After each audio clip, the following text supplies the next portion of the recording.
A lead sled is an iconic American custom car. It's a traditional type of custom build. It started with the Mercs from 49 to 51, but you see people using the same formula on all different types of cars. That's the whole thing with a lead sled, is just trying to make your car an individual. I think that's really how it all started. So this is an evolving thing. I mean, it really happened in the 50s, but people are still trying new stuff today.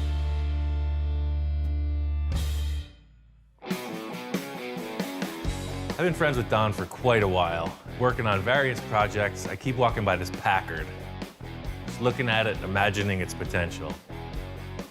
I want to chop this thing and make it a lead sled for my friend Tom. I talked to Don about this car. I wasn't sure if he was attached to it or not. He couldn't get rid of it fast enough.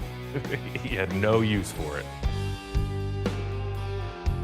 I was so amped up to get this thing in the shop. It's like I had blinders on, you know? I was just looking at it for what I saw as potential. Once I got it in the shop, I realized there was just so much ugly, I didn't know how to handle it. I never really had the opportunity to stand back and look at it that much. It was always under that carport. Once we got it outside in the open, you could stand back and look at it, and I don't know, it really doesn't have a good line. I loved the way that the taillights in the rear section looked, but that's because it was in a carport and you couldn't stand back and look at it. In my opinion, the big sore spot in the whole car is the rear of the roof. The longer I looked at it, I really started second guessing myself. Like maybe this wasn't the car at all to start with. I've never dealt with a roof that has this ugly hump in the back. So I'm gonna take the whole skin right off of the top of the roof. I'm gonna come in right about here, and the roof attaches probably about that far above the drip rail, and I know I'm gonna shave the drip rails. So I'm gonna take this whole roof cap right off, kind of like this. You can see it's got this little shape that's stamped in it, and that's where it all went wrong, in my opinion. This was good, and then something grew out of the back of the car. I'm gonna cut it right at that line, because it's not gonna have that anymore. You can see it's almost like the engineers in the factory were setting it up for a chop. I'm just gonna start by chopping the heck out of it. No plan.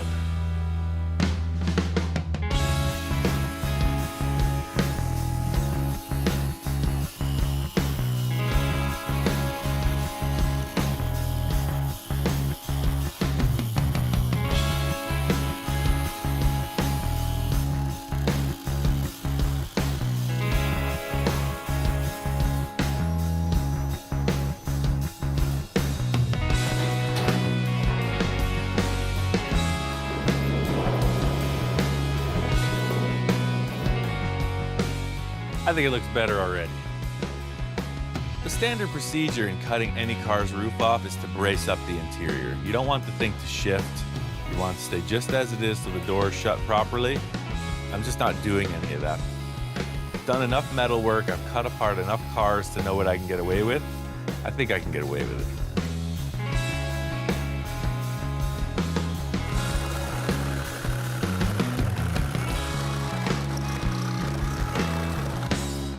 Aha! Cutting off the top was the right call. Now I just got to figure out the roof line. My friend Tom is a graphic artist. He's done a lot of work for me in the past with t-shirts and other designs.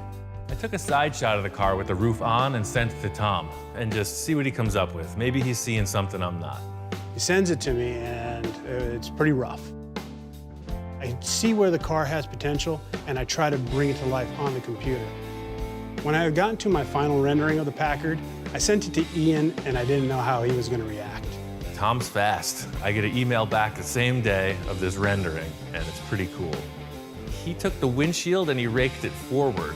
I've never seen that done before. Typically, if you chop a top, you may rake the windshield back, but this one was so slanted back, he moved it forward, and he put a nice slope in the rear of the roof line. Very cool design. Restructuring this roof skin and the frames surrounding the doors, and that's the line of the car. This is what makes it. I want to take this arch out of the rear window. The same idea as removing that big bulge that's in the back of the roof. This is a pretty risky move. I'm really taking all of the strength out of the whole side of the roof line. But I want this look, so I'm making all these pie cuts in it. It's gonna stretch out the rear portion to make it more streamlined. This is really gonna define what the car looks like, setting up these door frame surrounds. It's also a structural part of the car. So I'm just trying to use what I have, make a couple splices, and just come up with a shape that I like.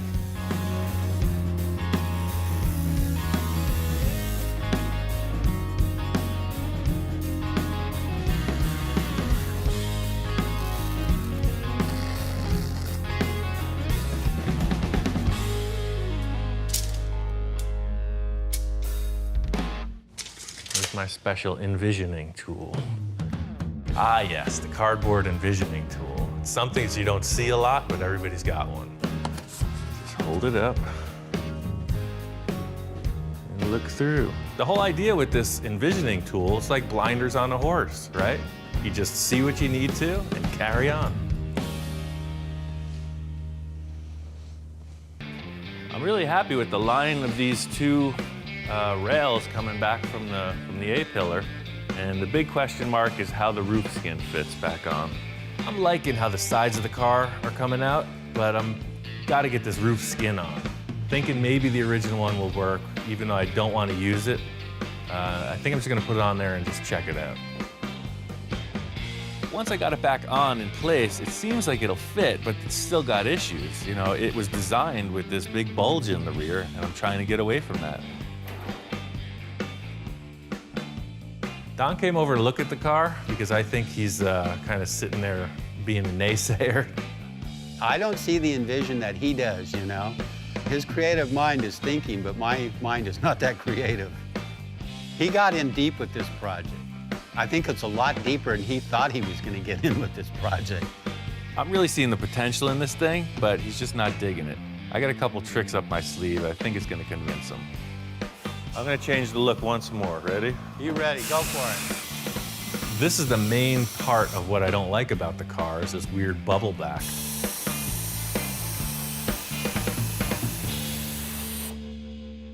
Help me like bring this up onto the windshield and let's see how it's working there. That is freaking gangster, nice man. Right there. He's changed the body lines on that top so much. It looks like a Merc. The way the top has cut it now and laid that window back, it's just looking way cool. Thing really is just committing to a course of action.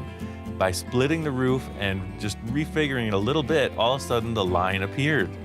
You know, and that's really cool. Don was liking it, and I think we're on a good run.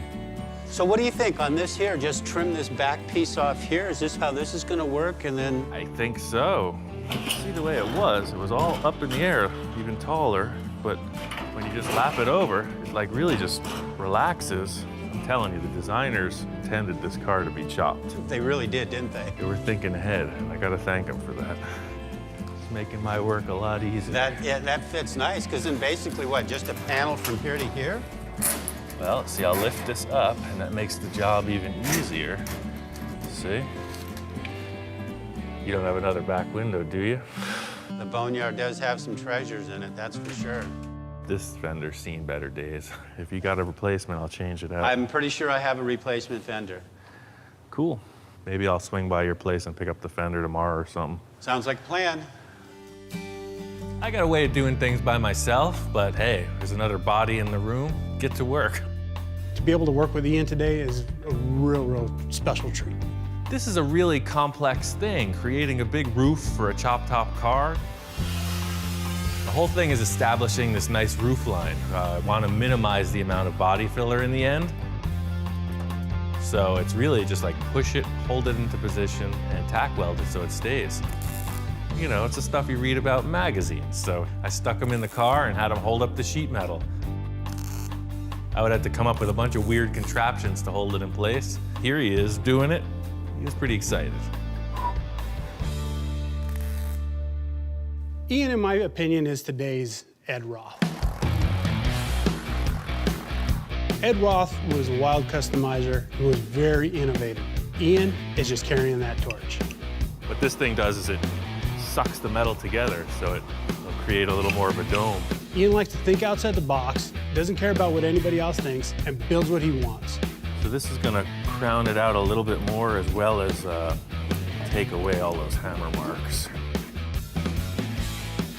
I'm really not that familiar with an English wheel. I've only used it a couple times. Eastwood had this really simple, portable one, and it worked out pretty darn good.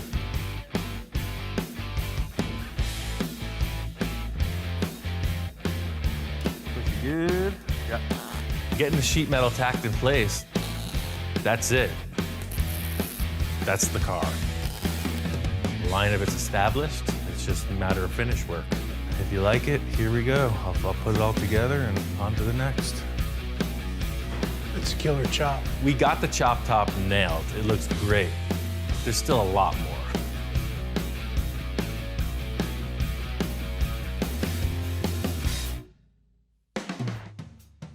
One of the defining factors on getting this project was that Don says it's mechanically sound, you know, it's a runner. I gotta get some electricity and some fuel to this and be sure that it's gonna go down the road.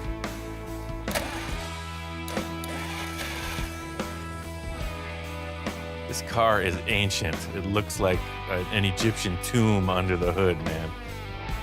Well, it gets spark. Something happened. That's a good sign.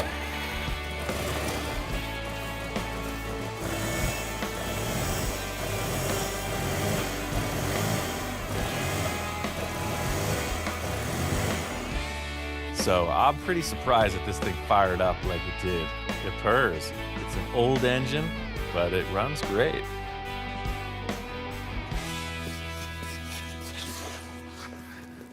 We gotta pick up the dust somehow. So this roof is bondoed out for 3 full days. I got just a little over 2 gallons of Bondo on it. So I had to make the whole thing flow into one nice dome. And I think I did that. It looks pretty good. So the last part of the equation is these door frames.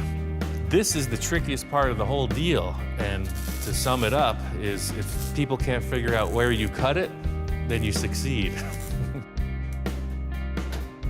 Just building stuff that you haven't done before, it's just the adventure of it, you know? It's like I want to come out successful in everything I'm doing, but also the spice of it is getting that agitation of not knowing. I was so bummed out when I started this project. I can't put in words how disappointed I was at the selection I had made. But I think this thing's gonna be all right.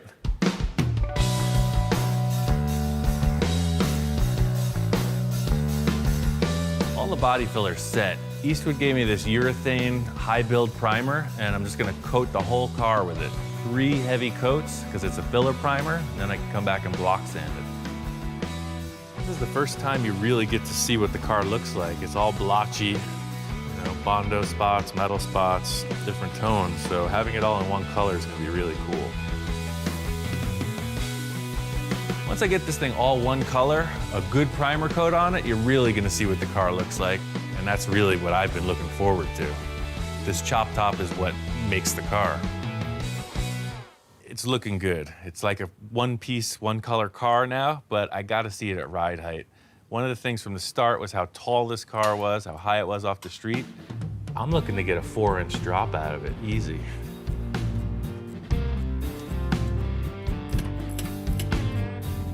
Everything is rusted, stuck, typical scene.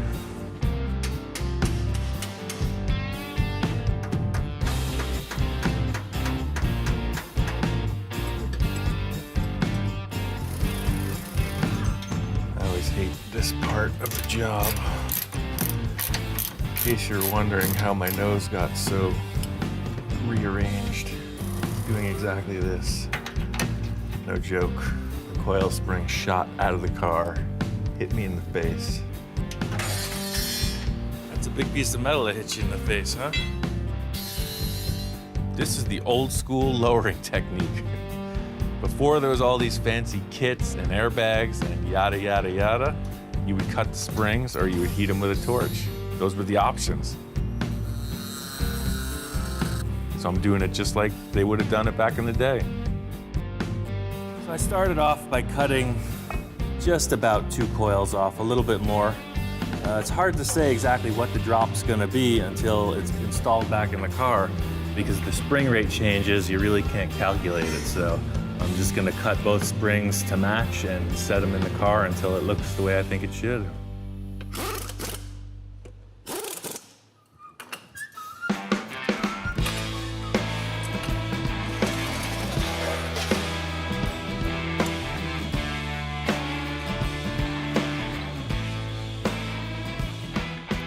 That's what I'm talking about. It makes all the difference. It's a pretty serious family car, that's for sure. Makes me want to have a couple kids. The last parts of every car build are really tedious, so I'm looking for some inspiration. I'm always trying to find something that's gonna take my mind off the tediousness of the finishing details.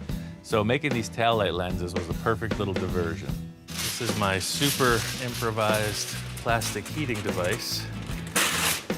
I went on this whole bubble top adventure with my friend Victor, and I learned a lot about heating and forming plastic. Victor and I wanted to make a bubble top car, so we went about it in a way that would create this enormous plastic shape. So this is a miniature version of that. I just took this piece of a barbecue grill, put some foil on it, and then I have a propane heater. I'm gonna heat up the plastic and form it into a couple taillight lenses. I did a lot of experimenting with Victor on the bubble top, and I found out that 300 degrees is when the plexiglass starts to become formable. They make spaceships and stuff out of this, and here I am with a piece of the old refrigerator and a propane grill. My whole idea is getting this plastic really preheated well. That way it has time to go into the clamp before cooling back off. I took this piece of aluminum and put it in the roller to match the arc on this.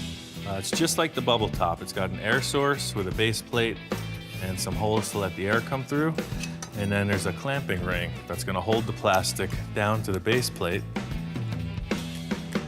Warm it up with the clamps and then inflate the lens through that retaining ring. Portacool sent over one of their huge shop fans to keep the temperature in this place under control. I was also able to use it to cool down the plastic lens. If it stays molten for too long, it could change shape. It's the same idea as the bubble tops, just way smaller.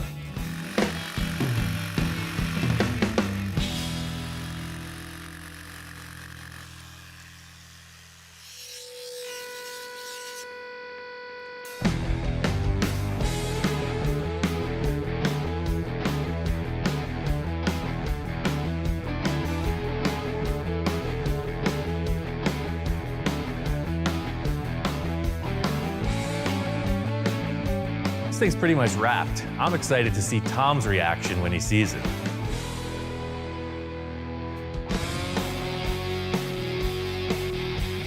There's a lot of work getting the car to a finished state. I really busted it out. I can't wait for Tom to see it, so I'm really excited for him to check it out. It's like his idea come to life. We're ready, man. Oh, Check it out. oh man. You're kidding, right? It's the real deal. Wow.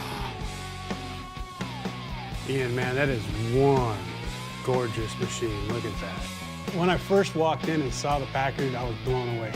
It's amazing looking. It's actually a lot cooler than I could imagine. The thing about when Tom walked in, the last time he saw the car, it was a shambles. I mean, there was just loose ends everywhere. This is a perfect color for it. Holy smokes. Yeah, you gotta see it in the sun, and it pops pretty cool. I got this black cherry paint that complements it beautifully. First thing I noticed when I walked in is the amount of time and work that went into it. There's a lot of customizing there. All Tom's drawings were side views, so for him to look at it and see the angle of the A, B, and C pillars, it really meant a lot to him. I made these two taillights. It didn't have any taillights. Just kind You of made fresh. those? Yeah, I blew them out of plastic, kind of like mini bubble tops. No, man, you're kidding, those are. Because remember, it didn't have any lenses. Ian tells me that he custom made these things himself, and I'm just shocked again. It's like, what can't this guy do? The fact that this thing is a good stock runner really helps out in the end because he can enjoy it. He doesn't need to do all this other modifications. It's a complete factory stock Packard with a pretty nice chop top.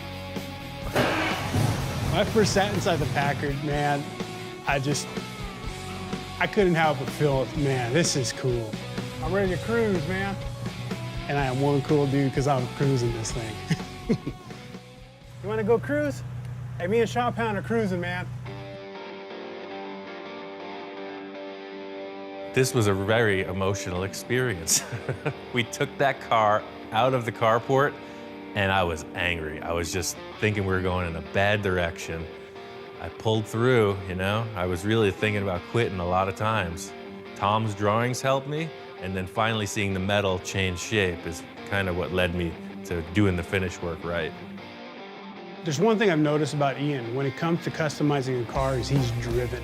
He has something in mind, he sets a goal, and he goes for it. When we're thinking about where's the coffee, he's thinking about what do I have to do next to this car? What do I want to do next to this car? And he goes for it.